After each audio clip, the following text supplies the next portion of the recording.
Well, yeah, I'm not going to be sleeping tonight. Hey guys, MasakoX here. And if you've been living in a cave for the last couple of weeks, you might not be aware of the fact that there's going to be a new Dragon Ball Super movie coming out, and it's concerning BROLY, the legendary Super Saiyan. However, it's not in the same way as you might think.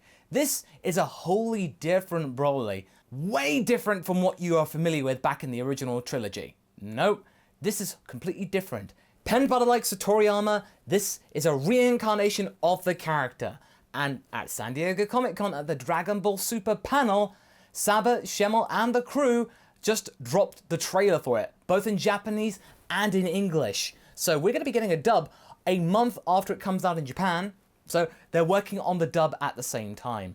This is a fantastic turning point for how the integration and distribution across the world is going to be managed. So in the US and Canada, you're going to get it in January 2019. But in Japan, you're going to get it the 14th of December. One thing's for sure, I know Philly and I are going to be going there for Christmas.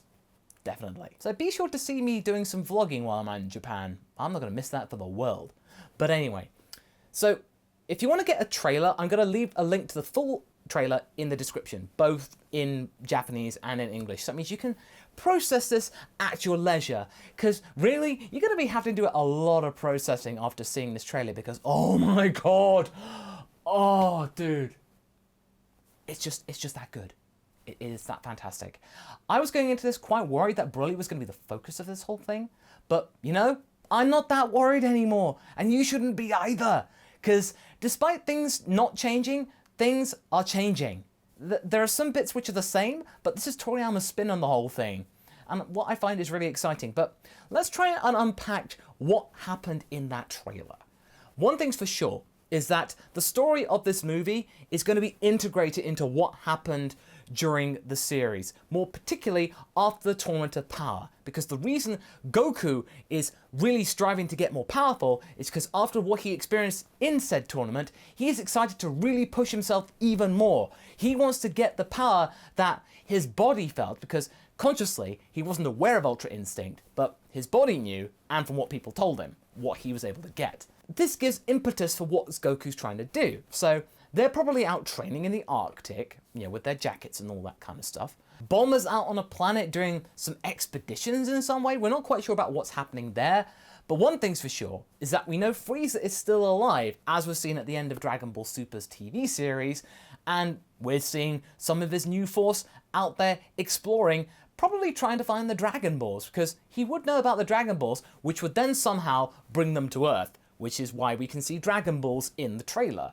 Paragus, and how BROLY, being integrated in that kind of way, they're looking for the Dragon Balls in the name of Lord Frieza. And obviously, this is where things go south and BROLY goes berserk, and then Frieza has to step in, because one of the catch lines was Frieza versus BROLY. So we're going to be getting that fight. And if you caught the stream where some of my friends were actually trying to dissect and process and try and keep in all of our excitement, you can understand why we were really, really nervous and also really thrilled and trying to actually convey our thoughts in a reasonable way. I'm just giving you the short version. It was very hard to do. So one thing's for sure, and one thing I absolutely really want to point out here, is that judging from what we've seen in the trailer, who does BROLY attack first? It's Vegeta. Vegeta, you say? Well, if there's anything to go by in Toriyama's retooling the origins of BROLY, then maybe the whole King Vegeta thing, the kind of by proxy hating, why Paragus that? It's a bit more genuine. BROLY might have a genuine hatred towards Vegeta and King Vegeta therefore, so it means that the origin and maybe the whole Goku crying thing might be completely removed from the story. So one of the biggest pet peeves that we had about BROLY, it could be gone, guys.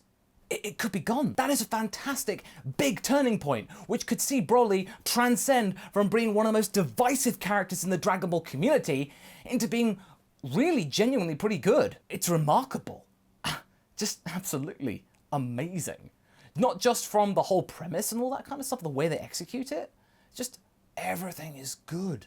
There's now Toshishida in there. Remember, Yuya Takahashi is supervising the whole thing, and the whole Shintani aesthetic, it's all up there. Some of Toei's best and brightest are on this project, and it shows, even from a 90-second trailer. I'm sold. People might have been saying, oh, I'm not going to watch it because Broly's the main guy in it. I don't blame you for thinking that, but after seeing this, you gotta believe that this whole thing is going to be remarkable.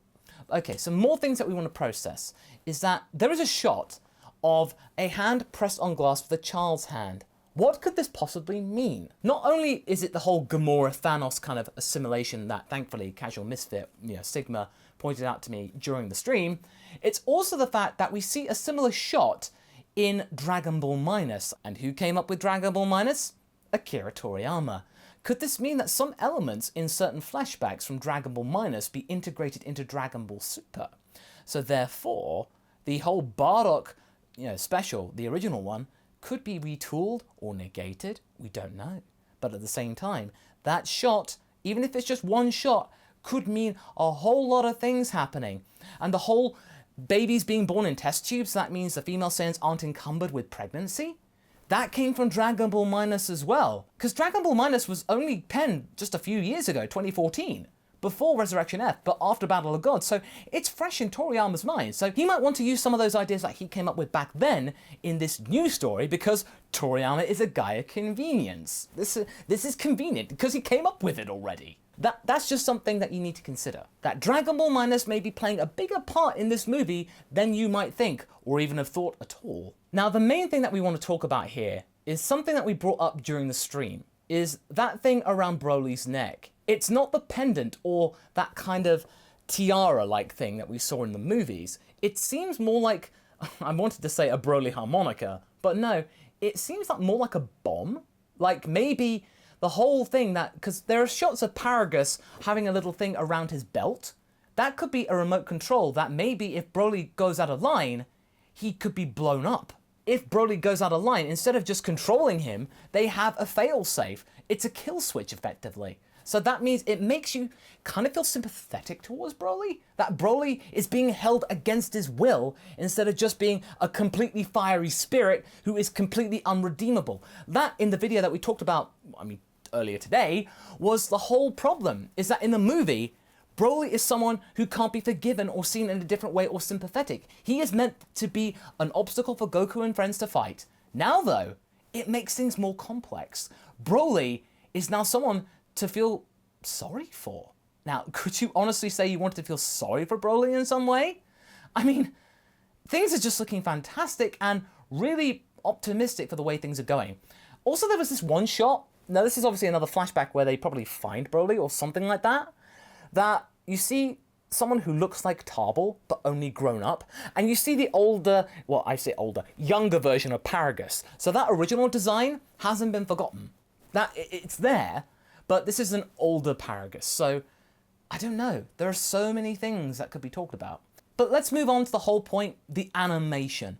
This whole aesthetic looks straight out of movie 7 and backwards. Minoru Maeda, the original design from 1992 prior to that, this is all there in spades. This feels organic, this feels rough, intense.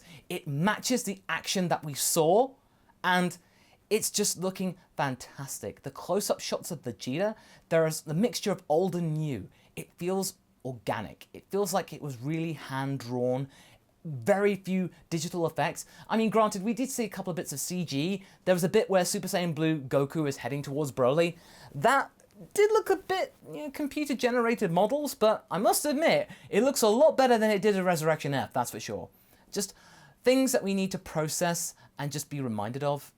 I'm sorry, I'm gushing about this. I'm pretty sure that everybody was really stoked, especially for the fact that it came out dubbed as well. We're not having to wait until what exactly was said. We know exactly what was said. I did find it really cute that in the trailers they were saying, "This is the tale of an unknown Saiyan." But come on guys, this guy isn't unknown. Let's be real here.